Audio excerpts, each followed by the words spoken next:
Well, I'll be darned. It did not rain overnight. Totally expected it.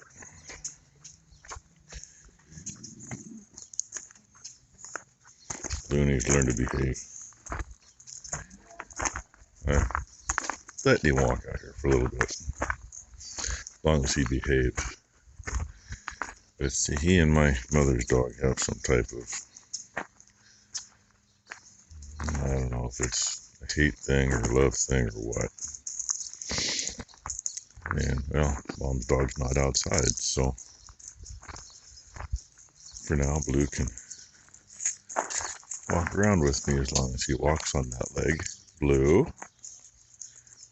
he wants to get to hopping. He wants to walk too fast. Get him a drink. We've always called him Tanker. He can go literally all day without peeing. You could leave him in the house all day long. He won't leave a mess. But when he finally gets outside, he'll stand there. He actually stood over here like 10 minutes peeing. And he may come over here and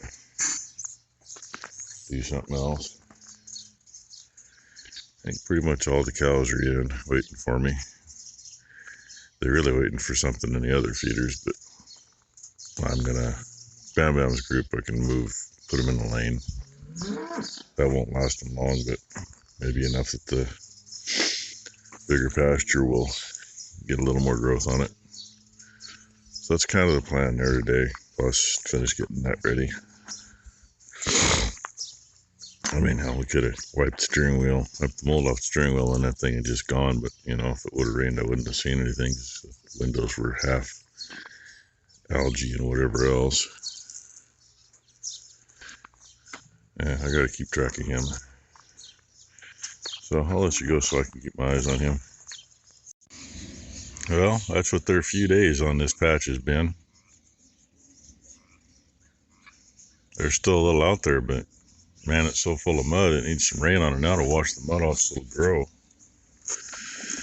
And there ain't much there. All that does is go up to the top of the hill and go to the far corner of this little piece. But I'm gonna let them have that.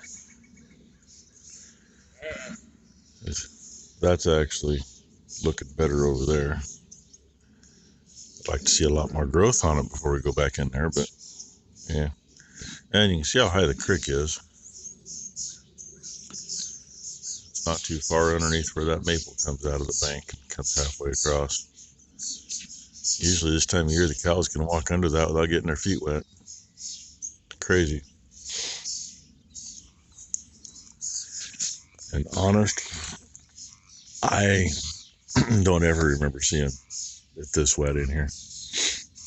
Not this late. I mean, this looks like we're in November and we had to leave the cows out longer so we knew we'd had enough hay to make it through. That's really what it looks like. I mean, in November, middle of December, and we've had it where they've just chewed the shit out of it because, you know, it got wet. And even if it was looking good to cut hay right now, the one hay field, there's no way because all the water in here, right down that gully, right out of the middle of that hay field, and that's usually by the middle of April, that's dried up and not running anything out of there anymore. Now, there isn't really a spring there. There's just like a acre spot that, you know, time we get enough rain, so usually by about January, water starts coming out of there. And usually mid-March, April 1st, right in there, it's done coming out of there and things start drying up. But yeah. Oh, and keep in mind, where I'm parked is all on rock. It's all reject underneath it. That's why stuff grows through it. Rejects soft rock and partially dirt. Things like to grow in it. There's actually reject out to that second post right there, the far brace post.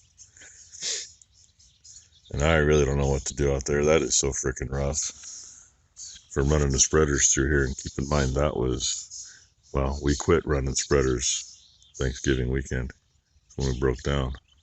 But those little ruts out there, Yeah, they're a foot deep. I went through there with the bike the other day, and it's all I could do to go through there, and I was trying to get over here along the fence where I could get back out without getting stuck. Anyway, I'm going to close one set of wires and open the other and ride up and make sure that fence is all still where it belongs. You seen them videos with those trucks that got the jacked up hind end? Seems like they're like South America or somewhere. I don't know where the frick they really are. Well, yeah, I can do that too.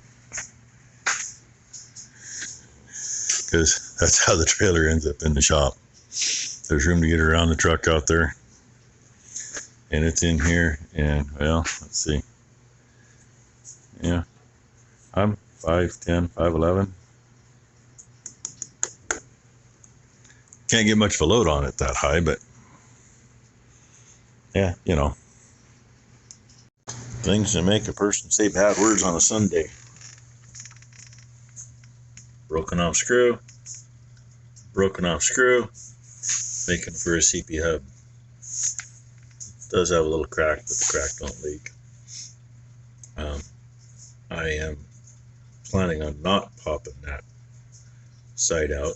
Hopefully we can drill those two and get them out. And this one didn't have a gasket on it, which is kind of interesting. And I got a feeling, focus you. I got a feeling that is why those broke. They were bottomed out the last time this was worked on, which I've never had these off.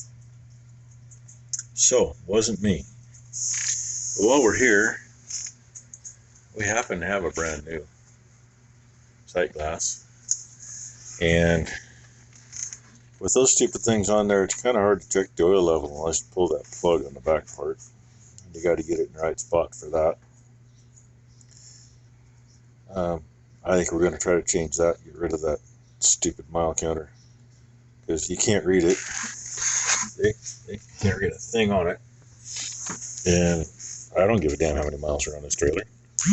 That's there from the original owner, which was Penske. You know, they charge by the mile when somebody leases things. And only one outfit ever pulled this trailer besides me. Penske had them leased to a aluminum anodizing company in Portland. And they do a 5-year lease, and then they buy the trailer. Then they run them 5 more years and sell them. And believe it or not, they had 2 48-foots and a 45-foot for sale at the same time. I bought one 48-foot for $1,500. A friend of mine bought the other, which I now own. I just don't have possession of it.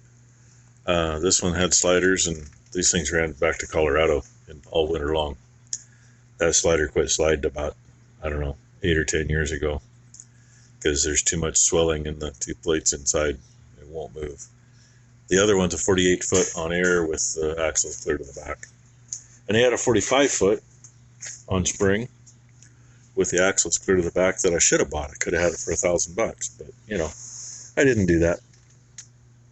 And it's raining again. Well, what do you do when it's a Sunday and odds are you can't get one of those anyway, and you broke the frickin' easy out off in the hole on about the 5th attempt? Well, actually, no, I didn't break the easy out. I drilled those holes out, and yeah, tap got down and found some thread that didn't come out yet, and it wouldn't push out. So good thing you didn't do the other hole either, because we broke it too. So guess what? She's cleaning it up. I'm gonna put that in the drill press, and well, first off, I got to figure out how to get the tap out. There's no good way to get them out. I mean, bigger ones you can stick a couple punches in beside them and back them out, but I don't think the only thing small enough to fit in there, you know, is like a dental pick, and I don't think the dental pick's gonna get it out. But hey, I got 2 832 screws, so I can drill it out to the next size and tap it. I do actually have an 832 tap. As long as I break it. And then we'll hopefully get her together. And if not, yeah, isn't it wonderful? I really should have got her squared up and backed in farther. Oh, but, Canada, you could have kept this. I just want to point that out. Yeah, she's full of it, you know that. We keep trying to send this to Canada, and they keep getting it, along with South Dakota. And you know, a few other places. The ones that need it, we try to send it farther south than that, the ones that need it. But Why don't you just take it away from us? just won't go that direction. You gotta come over here and then drive it back. Anyway, yay. But everything else looks good, right? I'm good with that. Yeah, guess what? That one ain't coming out of there.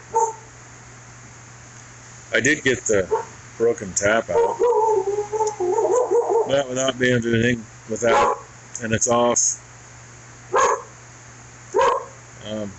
Napa probably has one, but it's bad enough during the week getting somebody that knows what the hell they're looking for.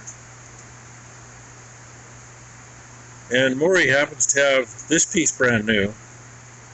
I happen to have a brand new window and seal for here. And he's got the ring on it with 6 screws. I too have a ring, but only 4 screws.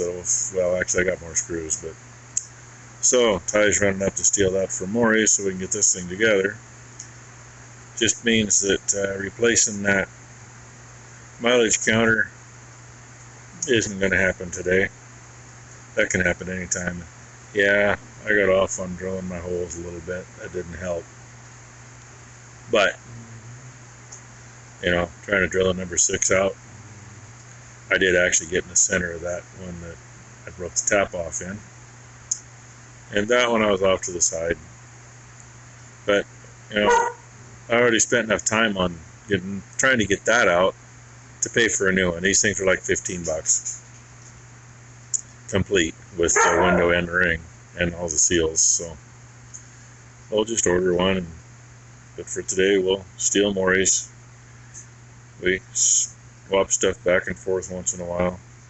He probably owes me, I don't know, stone toe G inside of my cut. Yeah, it'll work. By the way, these are your friend. That's how you make the holes. Set it over, get it lined up, put them where the holes are. And with this stuff, 3 taps on the hammer was just perfect. So, get the dust off this, smear a little sealer on it, smear a little sealer on here, and put it all together.